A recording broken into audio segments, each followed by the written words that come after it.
Assalamualaikum warahmatullahi wabarakatuh.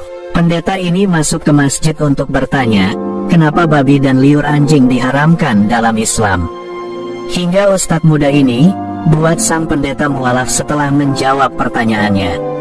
Pendeta itu kini bahkan menjadi seorang ustadz di masjid. Mari simak cerita seru ini, dan semoga yang subscribe dilancarkan rezekinya. Hari itu, suasana di Masjid Al-Hidayah terasa berbeda dari biasanya. Jamaah memenuhi setiap sudut ruangan, bukan hanya dari kalangan muslim, tetapi juga beberapa umat Kristen yang datang dengan penuh rasa ingin tahu. Di tengah kerumunan, dua sosok duduk berhadapan di atas panggung kecil. Pendeta Markus, seorang pemuka agama Kristen berusia 50 tahun dengan wajah penuh keyakinan, menatap tajam lawannya, Ustadz Hasan, seorang pemuda muslim berusia 30 tahun yang dikenal cerdas dan berilmu. Sorot mata Markus menunjukkan bahwa ia datang bukan untuk kalah, tetapi untuk menantang. Sementara itu, Ustadz Hasan tampak tenang, seolah ia sudah siap menghadapi pertarungan pemikiran ini. Pendeta Markus berdiri, menyapu pandangan ke arah jamaah, lalu dengan suara lantang berkata, "Saya datang ke sini bukan untuk merendahkan, tetapi untuk bertanya dan mencari kebenaran. Islam mengharamkan daging babi, tetapi saya ingin tahu alasannya. Jika babi dipelihara dengan sangat bersih, diberi makanan sehat, dan dirawat dengan standar terbaik, bukankah itu seharusnya diperbolehkan? Apakah ini hanya aturan yang tidak masuk akal?" Suara Markus menggema di dalam masjid, membuat sebagian jamaah mulai berbisik-bisik. Ini bukan sekadar pertanyaan biasa, ini adalah tantangan. Beberapa orang menatap Ustadz Hasan, menunggu jawaban yang akan ia berikan. Ustadz Hasan tersenyum tipis, lalu mengambil mikrofon dengan tenang. "Pendeta Markus," katanya, "pertanyaan Anda menarik, dan saya menghormati niat Anda untuk mencari jawaban. Namun, sebelum kita masuk ke dalam logika manusia, kita harus memahami satu hal, dalam Islam, aturan halal dan haram bukan berdasarkan kebersihan atau tidaknya suatu makanan, tetapi berdasarkan wahyu dari Allah. Dalam Al-Quran, Allah berfirman dalam surah Al-Baqarah 2:173 bahwa daging babi haram bagi kita. Itu adalah hukum yang ditetapkan oleh Tuhan, bukan sekadar opini manusia." Kata-katanya terdengar lembut, tetapi penuh keyakinan. Namun, pendeta Markus hanya tersenyum kecil, seolah tidak puas dengan jawaban itu. "Saya menghargai keyakinan Anda, Ustadz," katanya, "tetapi saya tidak bisa menerima jawaban yang hanya berdasarkan kitab suci. Saya ingin logika, saya ingin bukti ilmiah. Jika Islam adalah agama yang benar, maka seharusnya ia bisa menjelaskan segalanya dengan rasional, bukan hanya dengan dalil." Perkataannya menambah ketegangan di ruangan. Sebagian jamaah mulai menatap ke arah Ustadz Hasan, ingin tahu bagaimana ia akan menanggapi tantangan ini. Suasana menjadi sunyi, hanya terdengar napas tertahan dari para hadirin yang menunggu jawaban. Ustadz Hasan menarik napas dalam, lalu tersenyum. "Baiklah, Pendeta Markus," katanya, "jika Anda menginginkan bukti ilmiah, maka izinkan saya menjelaskannya. Saya akan menunjukkan kepada Anda bahwa bukan hanya Islam yang melarang babi, tetapi juga ilmu pengetahuan membuktikan bahayanya." Pendeta Markus bersandar ke belakang, menyilangkan tangan di dadanya. Ia tahu bahwa perdebatan ini baru saja dimulai, dan ia siap menghadapi setiap jawaban yang diberikan. Namun, yang tidak ia sadari, cahaya kebenaran perlahan mulai mendekatinya. Ustadz Hasan menatap pendeta Markus dengan tenang. Sorot matanya penuh keyakinan, seolah ia sedang berbicara bukan hanya kepada pendeta itu, tetapi juga kepada hati dan pikirannya. "Pendeta Markus, Anda meminta bukti ilmiah mengapa Islam melarang babi. Baik, mari kita bicara dari sudut pandang sains dan kesehatan." Ia berjalan pelan ke depan mimbar, menatap jamaah yang juga menunggu dengan penuh perhatian. "Tahukah Anda bahwa sistem pencernaan babi sangat berbeda dari hewan lain? Seekor sapi memiliki sistem pencernaan yang kompleks dengan 4 lambung, yang membuatnya mampu menyaring racun dan kotoran dalam makanannya. Namun, babi hanya memiliki satu lambung, dan proses pencernaannya sangat cepat, kurang dari 4 jam. Artinya, semua racun dari makanan yang ia konsumsi akan terserap ke dalam dagingnya tanpa sempat disaring. Pendeta Markus mengerutkan kening. Ia memang pernah mendengar tentang perbedaan sistem pencernaan hewan, tetapi ia tidak menyangka bahwa ini akan menjadi alasan mengapa Islam melarang babi. Namun, ia tetap belum puas. Lalu bagaimana dengan daging babi yang dikontrol di peternakan modern? Bukankah dengan perawatan yang baik, racun itu bisa diminimalkan? Tanyanya. Ustadz Hasan tersenyum, seolah sudah menunggu pertanyaan itu. Bahkan di peternakan yang paling higienis sekalipun, babi tetap mengandung parasit dan virus berbahaya. Salah satunya adalah cacing Pithecia solium, yang bisa masuk ke tubuh manusia dan menyebabkan penyakit serius seperti infeksi otak. Selain itu, daging babi juga mengandung virus Nipah yang pernah menyebabkan wabah mematikan di Asia.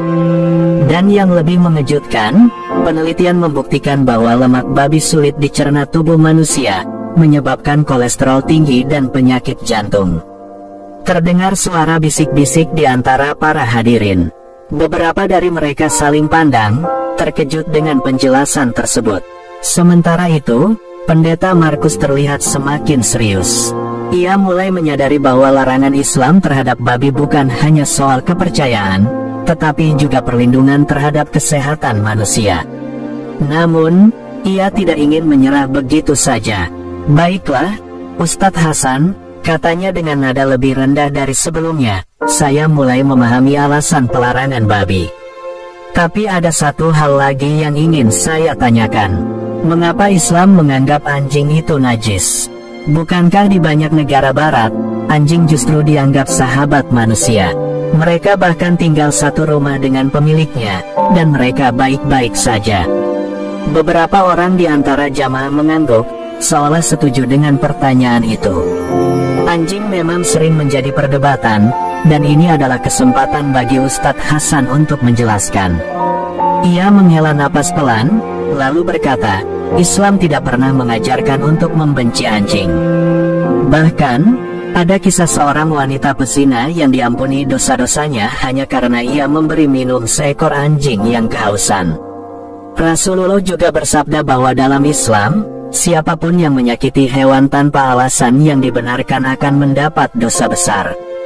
Jadi, bukan anjingnya yang dibenci, tetapi ada alasan ilmiah mengapa air liurnya najis. Pendeta Markus menatapnya dengan penasaran.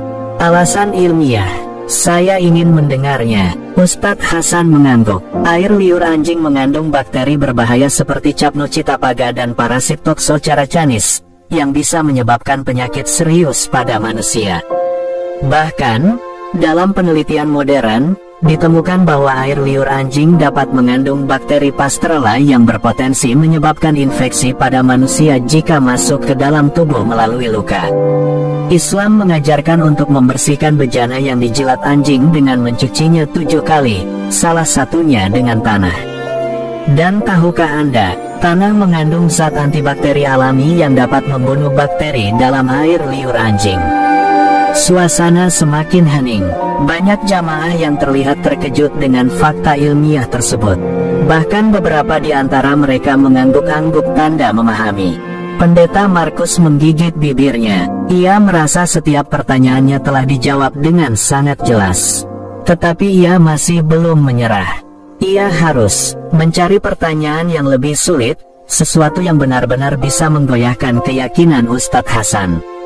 Ia menatap Ustadz itu dalam-dalam, lalu berkata dengan suara yang sedikit bergetar, saya akui, Anda telah menjawab pertanyaan saya dengan sangat baik. Tetapi saya punya satu pertanyaan terakhir. Pertanyaan yang mungkin tidak bisa Anda jawab. Semua orang menahan napas. Ini adalah saat yang paling ditunggu-tunggu. Pendeta Markus berdiri lebih tegak dan berkata dengan suara lantang, jika Anda bisa membuktikan bahwa Yesus bukan Tuhan, saya siap masuk Islam. Terdengar gumaman kaget di antara jamaah. Beberapa orang menatap Pendeta Markus dengan mata membelalak, tidak percaya bahwa ia baru saja mengatakan hal sebesar itu. Sementara itu, Ustadz Hasan tetap berdiri tegak, wajahnya tetap tenang, seolah ia sudah siap dengan jawaban yang akan mengguncang hati Pendeta Markus. Mata mereka bertemu. Pendeta Markus menatapnya dengan penuh tantangan, sementara Ustadz Hasan menatapnya dengan penuh keyakinan. Suasana di dalam masjid begitu tegang, seolah seluruh dunia menahan napas, menunggu jawaban yang akan mengubah segalanya. Dan pada saat itulah, kebenaran akan segera terungkap. Masjid Al-Hidayah seketika menjadi sunyi. Jamaah yang memenuhi ruangan menahan napas, menunggu jawaban dari Ustadz Hasan. Tantangan yang baru saja dilemparkan oleh Pendeta Markus bukanlah sesuatu yang ringan. Ini bukan sekadar perdebatan ilmiah tentang makanan dan kesehatan. Ini adalah inti dari keyakinan mereka. Pendeta Markus menatap Ustadz Hasan dengan penuh keyakinan. Wajahnya menantang, seolah yakin bahwa tak ada jawaban yang mampu menggoyahkan kepercayaannya. Namun, di sudut hatinya, ada ketegangan yang mulai muncul. Bagaimana jika pemuda ini benar-benar memiliki jawaban? Ustadz Hasan tetap tenang. Dengan lembut, ia mengangkat mikrofon dan berkata, "Pendeta Markus, saya menghargai keberanian Anda dalam mencari kebenaran. Saya juga menghormati keyakinan Anda, tetapi saya akan menjawab pertanyaan Anda dengan jujur, berdasarkan dalil dari Al-Quran, Injil, dan logika." Pendeta Markus mengangguk. "Silakan," katanya dengan nada rendah. Ustadz Hasan melangkah ke depan, matanya menyapu seluruh jamaah yang kini menatapnya dengan penuh harapan. "Pertama, mari kita lihat bagaimana Yesus, atau dalam Islam, kami menyebutnya Nabi Isa, disebut dalam Injil sendiri. Dalam Yohanes 17:3, Yesus berdoa kepada Tuhan dan berkata, 'Inilah hidup yang kekal itu, yaitu bahwa mereka mengenal Engkau, satu-satunya Allah yang benar, dan mengenal Yesus Kristus yang Engkau utus.'" Di sini, Yesus sendiri mengakui bahwa Allah adalah satu-satunya Tuhan, dan Dia hanyalah seorang utusan. Pendeta Markus tetap diam. Beberapa jemaat Kristen yang hadir tampak terkejut. Ustadz Hasan melanjutkan, "Lalu, mari kita lihat Markus pukul 12:29. Ketika seorang ahli Taurat bertanya kepada Yesus tentang perintah yang terutama, Dia menjawab, 'Dengarlah, hai orang Israel, Tuhan kita, Tuhan itu Esa.'" Bukankah ini adalah bukti bahwa Yesus sendiri tidak pernah menyebut dirinya Tuhan? Pendeta Markus menelan ludah.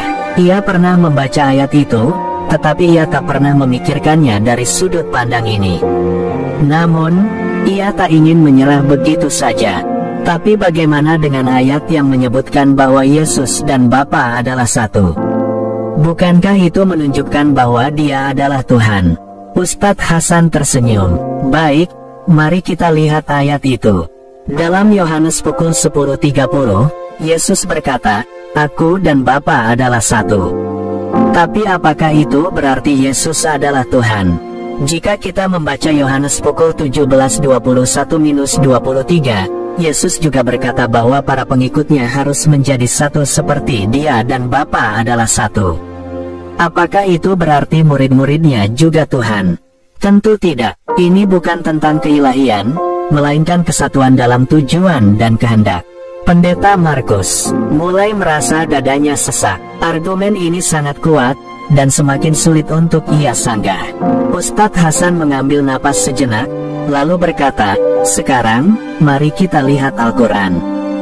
Dalam Al-Quran surat Al-Maidah ayat 116, Allah berfirman bahwa pada hari kiamat, Dia akan bertanya kepada Nabi Isa, "Wahai Isa putra Maryam, apakah engkau pernah berkata kepada manusia, 'Jadikanlah aku dan ibuku sebagai dua Tuhan selain Allah'?" Dan Isa akan menjawab, "Maha suci engkau, tidaklah patut bagiku mengatakan apa yang bukan hakku." Jamaah terdiam. Suasana semakin tegang. Pendeta Markus merasakan ada sesuatu yang bergetar dalam dirinya. Ia mencoba berpikir jernih, tetapi kata-kata Ustadz Hasan terus menggema di kepalanya. Namun, ia masih ingin bertahan. Tapi bagaimana dengan mukjizat Yesus? Dia menyembuhkan orang buta, membangkitkan orang mati, bahkan menghidupkan burung dari tanah liat. Ustadz Hasan tersenyum lagi. Benar, Nabi Isa diberikan mukjizat luar biasa. Tapi tahukah Anda, dalam Al-Quran surat Al-Maidah ayat 110, Allah menjelaskan bahwa semua mukjizat yang dilakukan Isa terjadi dengan izin Allah. Bahkan Musa membelah Laut Merah dan Ibrahim tidak terbakar dalam api. Apakah mereka juga Tuhan? Pendeta Markus terdiam. Ia mulai merasa tubuhnya gemetar. Ustadz Hasan melangkah lebih dekat, menatapnya dengan lembut. Pendeta Markus, mari kita jujur pada hati kita. Jika Yesus adalah Tuhan, mengapa dia berdoa kepada Tuhan? Mengapa dia mengatakan, Bapakku lebih besar dari aku, dalam Yohanes pukul 14:28? Mengapa dia berkata di kayu salib, Allahku, Allahku, mengapa engkau meninggalkan aku? Matius 27:46. Jika dia adalah Tuhan, kepada siapa dia berdoa? Air mata mulai menggenang di mata pendeta Markus. Ia merasa tembok keyakinannya mulai runtuh. Jamaah mulai berbisik. Beberapa orang Kristen yang hadir terlihat tertunduk, seolah sedang merenungkan sesuatu. Ustadz Hasan mengakhiri dengan lembut, Islam tidak datang untuk menghina Yesus. Kami mencintainya sebagai nabi yang diutus Allah. Kami percaya pada kelahirannya yang ajaib, pada mukjizatnya, tetapi dia bukan Tuhan. Dia adalah hamba dan utusan Allah, seperti Adam, Nuh, Ibrahim, Musa, dan Muhammad. Air mata jatuh dari wajah pendeta Markus. Ia menutup wajahnya dengan kedua tangan. Seluruh masjid menunggu dengan tegang. Setelah beberapa saat, ia mengangkat wajahnya yang basah dan dengan suara bergetar berkata, Ustadz Hasan, saya tak bisa menyangkal kebenaran ini lagi. Suara tangis mulai terdengar. Beberapa jamaah menunduk, ikut menangis. Pendeta Markus mengambil napas panjang, lalu dengan suara lantang berkata, saya bersaksi bahwa tiada Tuhan selain Allah, dan saya bersaksi bahwa Muhammad adalah utusan Allah. Masjid Al-Hidayah bergemuruh dengan takbir. Allahu Akbar, Allahu Akbar. Jamaah menangis haru, beberapa mendekati pendeta Markus yang kini telah menjadi seorang muslim. Ia menangis, merasa hatinya ringan. Selama puluhan tahun, ia mencari kebenaran, dan hari ini, di dalam rumah Allah, ia menemukannya. Ia menatap Ustadz Hasan dengan mata penuh rasa syukur. Terima kasih, Anda telah membuka hati saya. Sekarang, saya ingin belajar Islam lebih dalam. Ustadz Hasan menepuk pundaknya dengan lembut. Insya Allah, Anda akan menjadi seorang muslim yang kuat dalam iman. Dan sejak hari itu, pendeta Markus tidak lagi menjadi pendeta. Ia menjadi seorang muslim yang taat, seorang yang haus akan ilmu Islam. Beberapa tahun kemudian, ia menjadi seorang ustadz, berdiri di mimbar, menyebarkan cahaya Islam kepada mereka yang masih dalam kegelapan. Dan semuanya dimulai dari sebuah perdebatan di dalam masjid. Masjid Al-Hidayah masih dipenuhi jamaah yang belum beranjak dari tempatnya. Suasana haru masih menyelimuti ruangan setelah pendeta Markus dengan penuh keyakinan mengucapkan dua kalimat. Syahadat. Air matanya terus mengalir, bukan karena kesedihan, tetapi karena kebahagiaan yang baru saja ia rasakan. Hatinya terasa ringan, seolah beban bertahun-tahun yang ia pikul telah diangkat oleh cahaya kebenaran. Ustadz Hasan menatapnya dengan penuh kasih sayang. Saudaraku, kini engkau adalah bagian dari umat Islam. Engkau telah menemukan kebenaran yang selama ini engkau cari. Pendeta Markus, atau kini lebih tepat disebut sebagai saudara muslim yang baru, mengangguk pelan. Matanya masih memancarkan kebingungan, tetapi juga ketenangan. Ia merasakan sesuatu yang belum pernah ia rasakan sebelumnya, sebuah kedamaian yang tak bisa dijelaskan dengan kata-kata. Seorang jamaah mendekatinya, seorang pria tua dengan janggut putih dan senyum yang hangat. Saudaraku, selamat datang dalam Islam. Hari ini, engkau seperti bayi yang baru lahir, tanpa dosa. Kata-kata itu membuatnya semakin tersentuh. Allah telah menunjukkan kepadaku jalan yang benar, bisiknya, nyaris tak terdengar. Namun, Di balik kebahagiaan ini, ada ketakutan yang mengusik hatinya. Bagaimana dengan keluarganya? Bagaimana dengan jemaat yang selama ini ia bimbing di gereja? Bagaimana jika mereka menolaknya, atau lebih buruk lagi, menganggapnya pengkhianat? Ustadz Hasan menangkap kegelisahan di wajahnya. Saudaraku, aku tahu ini bukan hal yang mudah bagimu. Tetapi ketahuilah, Allah tidak akan membiarkanmu sendirian. Dia akan selalu membimbingmu di jalan ini. Pendeta Markus mengangguk, tetapi hatinya masih diliputi kekhawatiran. Aku takut, Ustadz, aku takut kehilangan semuanya. Ustadz Hasan tersenyum lembut. Apa yang lebih berharga, dunia yang sementara atau kebenaran yang abadi? Kata-kata itu menusuk hatinya. Selama ini, ia selalu mengajarkan kepada jemaatnya untuk mencari kebenaran. Dan kini, ketika ia menemukannya, apakah ia akan mundur karena takut kehilangan dunia? Dengan suara bergetar, ia berkata, aku ingin tetap teguh. Aku ingin mendalami Islam lebih dalam. Mendengar tekad itu, jamaah kembali mengucapkan takbir. Allahu Akbar. Sejak hari itu, kehidupan Markus berubah total. Ia meninggalkan kehidupannya sebagai pendeta dan mulai belajar Islam dari dasar. Ia belajar wudhu, salat, membaca Al-Quran, dan memahami akidah Islam. Namun, cobaan mulai datang. Kabar tentang keislamannya tersebar dengan cepat. Gereja tempat ia mengabdi selama bertahun-tahun menganggapnya sebagai pengkhianat. Beberapa jemaat yang dulu sangat menghormatinya kini memandangnya dengan penuh kebencian. Orang-orang yang dulu menyebutnya Bapak Rohani, kini menganggapnya murtad. Ia menerima ancaman, bahkan beberapa kali dilempari batu ketika berjalan di sekitar lingkungan gereja. Suatu hari, seorang pria yang dulu adalah jemaat setianya mendekatinya dengan tatapan marah. Markus, kau telah mengkhianati Yesus. Kau akan masuk neraka karena meninggalkan imanmu. Markus menatap pria itu dengan tenang. Aku tidak mengkhianati Yesus. Aku justru mengikutinya sebagaimana yang seharusnya. Aku mengikuti ajaran tauhid, sebagaimana yang dia ajarkan. Pria itu mengepalkan tangan, tetapi akhirnya pergi dengan penuh kemarahan. Meskipun banyak yang menolaknya, Markus tidak goyah. Ia terus belajar, terus memperdalam Islam, hingga ia menjadi seorang muslim yang kuat dalam iman. Beberapa tahun berlalu, ia telah berubah total. Kini, ia bukan lagi Markus yang dulu. Ia telah mengganti namanya menjadi Muhammad Yahya, sebuah nama yang mencerminkan perjalanan spiritualnya. Ia tidak lagi hanya seorang muslim biasa.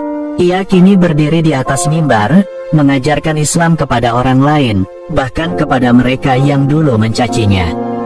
Dengan suara lantang, ia berkata di hadapan jamaah, aku dulu mencari kebenaran di tempat yang salah. Aku berpikir bahwa aku telah menemukannya, tetapi hatiku selalu gelisah. Hingga akhirnya, Allah membimbingku ke jalan yang lurus. Aku bersyukur kepadanya karena telah memberiku kesempatan kedua. Jamaah terharu mendengar kisahnya. Beberapa dari mereka yang dulunya ragu kini semakin yakin akan kebenaran Islam. Suatu hari, seorang pemuda Kristen mendekatinya setelah ceramah. Dengan suara bergetar, pemuda itu berkata, saya mengalami kebimbangan seperti yang pernah Anda alami. Saya ingin tahu lebih banyak tentang Islam. Yahya tersenyum. Ia melihat dirinya sendiri dalam pemuda itu, seseorang yang mencari kebenaran tetapi terjebak dalam kebingungan. Dengan lembut, ia berkata, saudaraku, Allah selalu membuka pintu bagi mereka yang ingin mencarinya. Aku akan membantumu menemukan jawabannya. Dan begitu, perjalanan baru dimulai. Dari seorang pendeta, menjadi seorang muslim, dan kini menjadi seorang ustadz yang menyebarkan kebenaran Islam. Di dalam hatinya, ia bersyukur kepada Allah. Ya Allah, Engkau telah membimbingku ketika aku tersesat. Kini, izinkan aku membimbing orang lain kepadamu. Muhammad Yahya duduk bersila di dalam masjid, memandangi Al-Quran yang terbuka di hadapannya. Tangannya dengan lembut menyusuri lembaran-lembaran kitab suci itu, seolah ingin meresapi setiap ayat yang tertulis di dalamnya. 5 tahun telah berlalu sejak hari ia mengucapkan syahadat, dan kini ia bukan lagi seorang pencari, melainkan seorang pembimbing. Namun, perjalanan itu tidaklah mudah. Selama bertahun-tahun, ia menghadapi cercaan, hinaan, bahkan ancaman dari orang-orang yang dulu mencintainya. Tetapi di balik semua itu, ia menemukan kebahagiaan yang tidak bisa ia jelaskan dengan kata-kata, kedamaian yang selama ini ia cari. Suatu hari, seorang pria tua datang menemuinya di masjid setelah mendengar ceramahnya. Pria itu mengenakan jas lusuh, dan wajahnya menunjukkan kelelahan. "Yahya," suaranya bergetar, "aku adalah pendeta di gereja tempatmu dulu mengabdi. Aku ingin berbicara denganmu." Muhammad Yahya menatap pria itu dengan penuh kasih sayang. "Silakan duduk, Bapak. Apa yang bisa saya bantu?" Pendeta itu menarik napas panjang, matanya berkaca-kaca. "Aku selalu menganggapmu sebagai seorang pengkhianat. Aku membencimu karena meninggalkan agama yang kita yakini. Tetapi semakin lama, kebencian itu justru berbalik menjadi pertanyaan." Yahya tersenyum. Apakah pertanyaan itu telah menemukan jawaban? Pria tua itu menggeleng. "Aku masih mencari. Aku ingin tahu, mengapa kau begitu yakin bahwa Islam adalah jalan yang benar?" Tanpa tergesa-gesa, Yahya mengambil Al-Quran dan membukanya. Ia membaca dengan lembut, "Sesungguhnya agama yang benar di sisi Allah hanyalah Islam." Quran Surat Ali Imran ayat 19. Pendeta itu menunduk, hatinya bergetar mendengar ayat itu. "Aku tidak pernah membaca ayat ini sebelumnya," bisiknya. Yahya menatapnya dengan penuh kelembutan. "Bapak, selama ini kita telah diajarkan bahwa Tuhan itu satu. Yesus pun mengajarkan tauhid, tetapi banyak yang tidak menyadari hal itu. Di dalam Injil sendiri, Yesus tidak pernah berkata, 'Aku adalah Tuhan, sembahlah aku.'" Pendeta itu menatapnya dengan mata yang semakin berkaca-kaca. Ia terdiam cukup lama sebelum akhirnya berkata dengan suara lirih, "Aku takut kehilangan semuanya, jemaatku, keluargaku, kehidupanku." Yahya tersenyum lembut, mengingat bagaimana dulu ia pun memiliki ketakutan yang sama. "Bapak, bukankah yang lebih penting adalah menemukan kebenaran? Allah tidak akan membiarkan hambanya sendirian. Aku dulu juga takut, tetapi lihatlah, Allah mengganti apa yang hilang dengan sesuatu yang jauh lebih indah." Pendeta itu menunduk. "Aku ingin waktu untuk berpikir." Yahya mengangguk. Islam tidak pernah memaksa, tetapi Islam selalu membuka pintu bagi siapapun yang ingin mencari kebenaran. Beberapa hari kemudian, pria tua itu kembali. Kali ini, wajahnya lebih tenang, tetapi matanya tetap menunjukkan kebimbangan. "Aku ingin bertanya satu hal terakhir, Yahya, apakah aku masih akan diterima oleh Allah meskipun selama ini aku berada di jalan yang salah?" Yahya tersenyum. "Bapak, Allah adalah Maha Pengampun. Dia mencintai hambanya yang ingin kembali kepadanya. Setiap manusia pernah berbuat salah, tetapi pintu taubat selalu terbuka." Air mata pria tua itu jatuh. Dengan suara yang bergetar, ia berkata, "Kalau begitu, ajarkan aku bagaimana mengucapkan syahadat." Masjid kembali menjadi saksi sebuah perjalanan spiritual yang luar biasa. Dengan suara yang lirih tetapi penuh keyakinan, pria tua itu mengucapkan kalimat syahadat. "Aku bersaksi bahwa tiada Tuhan selain Allah, dan aku bersaksi bahwa Muhammad adalah utusan Allah."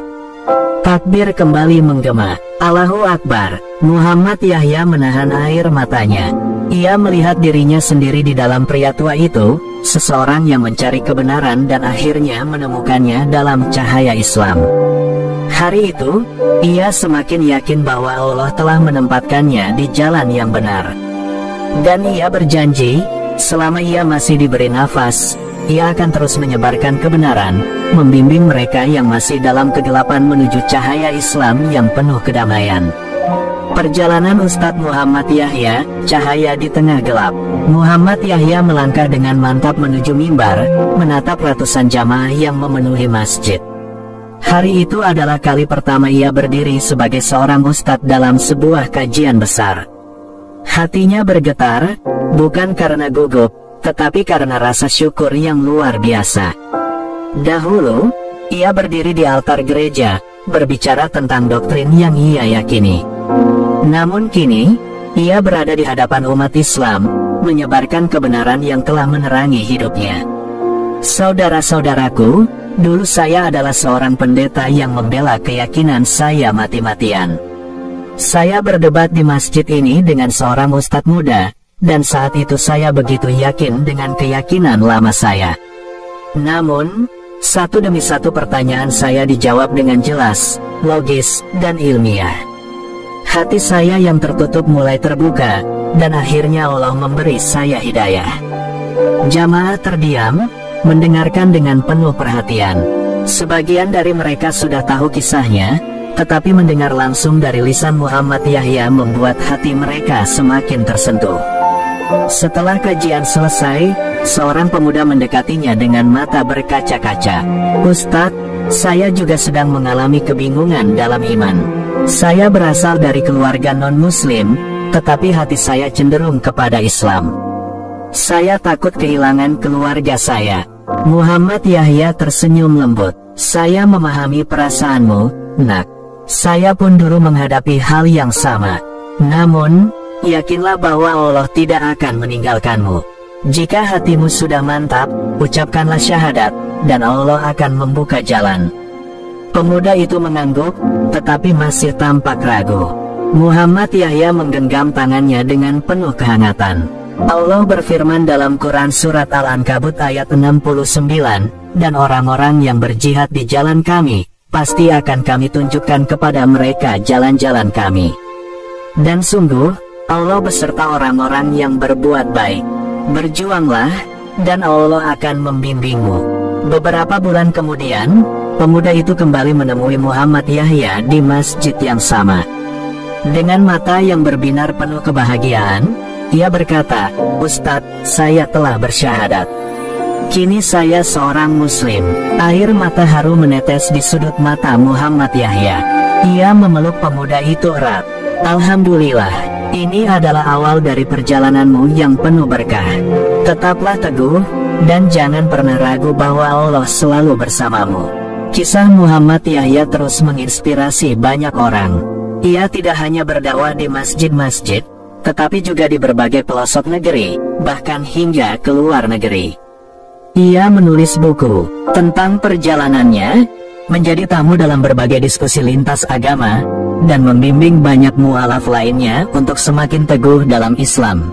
Kini, di usianya yang semakin matang, ia duduk di beranda rumahnya, menatap langit senja dengan penuh syukur. Dalam hati, ia berdoa, "Ya Allah, Engkau telah menunjukkan aku cahaya ketika aku masih dalam gelap. Jadikanlah aku lilin yang terus menyinari mereka yang masih mencari jalan menuju-Mu."